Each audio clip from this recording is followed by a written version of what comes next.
नमस्कार दोस्तों। आशा है आपको मेरा पढ़ाने का ढंग अच्छा लग रहा होगा।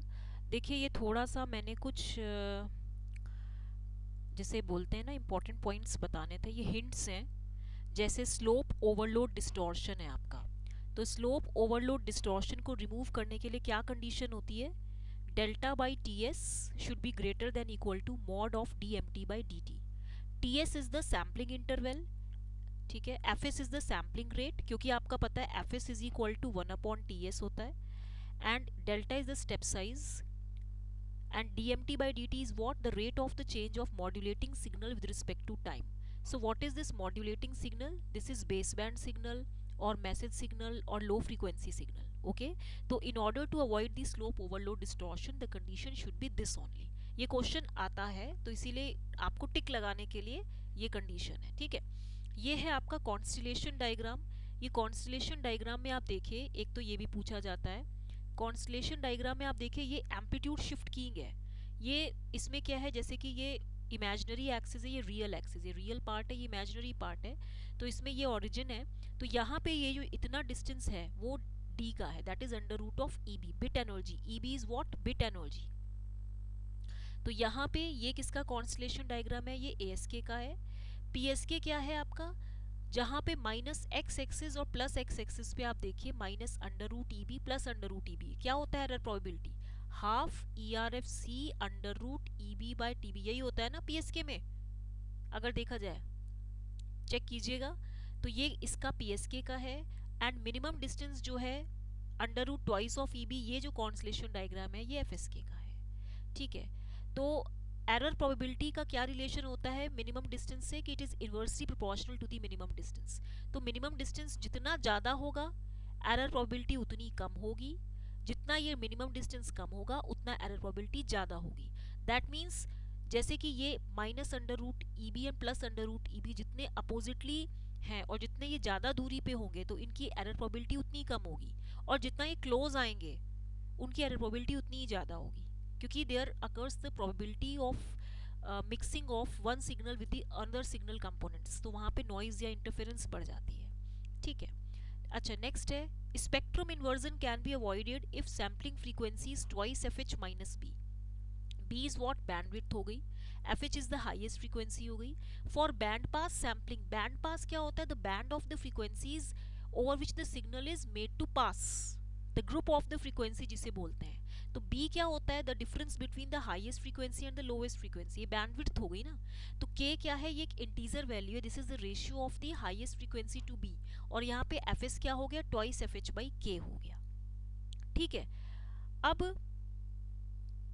आप इसमें देखें, इतना मुझे आपको बताना था कि ये इस तरीके से है, ठीक है।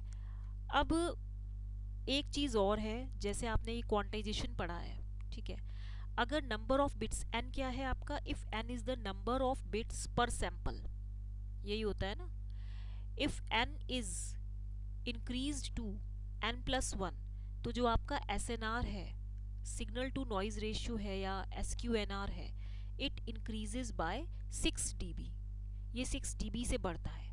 जो SQNR है, signal to quantisation noise ratio, जो dB में है, this is equal to 1.76 plus, आप देख लीजिए ये कितना होगा, आपने पढ़ा है ना 1.8 प्लस 6n, यही होता है। तो जनरली हम इसको 1.76 भी लिखते हैं एंड 6n dB भी लिखते हैं, ठीक है।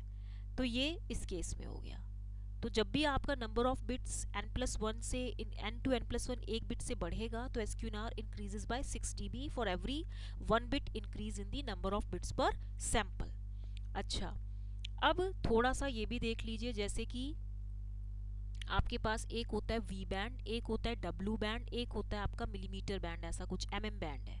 वी बैंड होता है आपका 40 टू 75 गीगाहर्ट्ज, और डब्ल्यू बैंड होता है 75 टू 110 गीगाहर्ट्ज, एंड जो mm बैंड होता है ये होता है 110 से 300 गीगाहर्ट्ज तक, ये याद होना चाहिए आपको, ठीक है।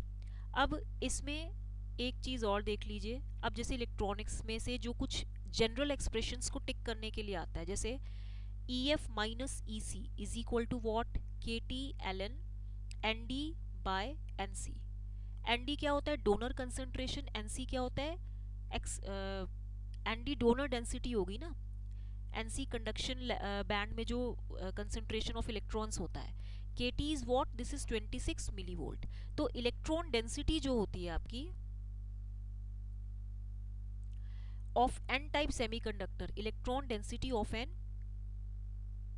N type semiconductor, this is directly proportional to what, ये किसके प्रोपोर्शनल होती है,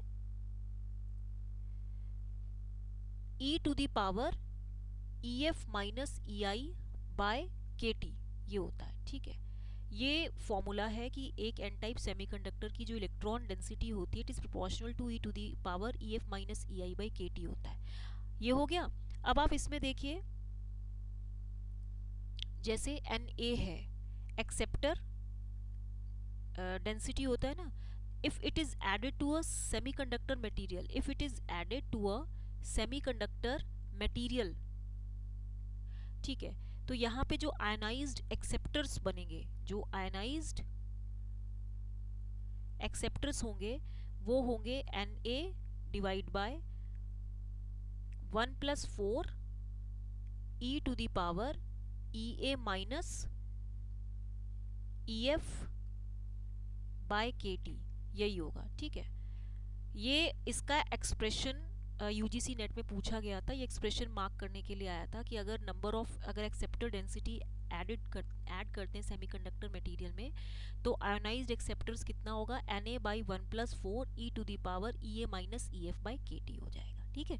यहाँ पे जो इंट्रिंसिक कैरियर कंसंट्रेशन होता है this is equal to under root NC NV e to the power minus EG by twice KT होता है। P क्या है, if P is the hole concentration in valence band, this is equal to NV e to the power minus EF minus EV by KBT।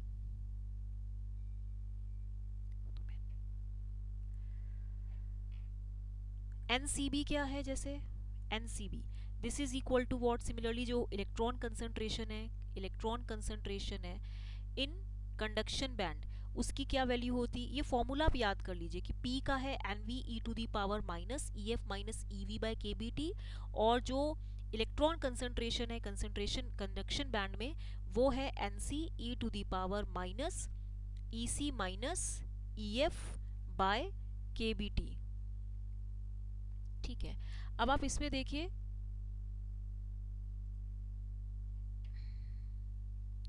Ni square is equal to Np, आपको पता है n dot p is equal to Ni square, which implies Ni is equal to what, under root of Np, which implies मैं इसको कैसे लिख सकती हूँ, मैं इसको लिख सकती हूँ under root of Nc e to the power minus Ec minus EF by KBT into ये कितना हो जाएगा Nv e to the power minus EF minus EV by KBT,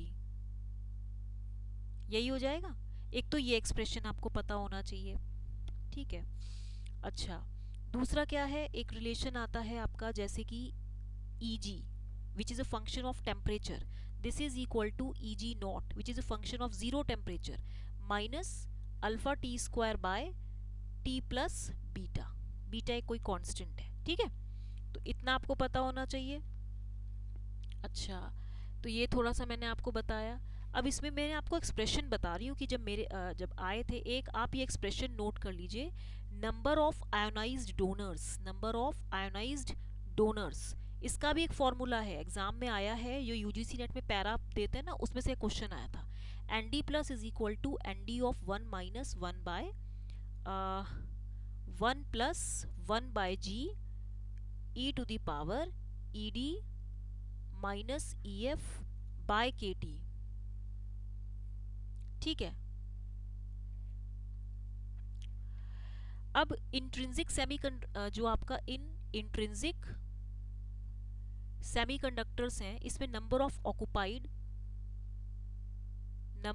occupied conduction band levels, CB मतलब क्या हो गया, conduction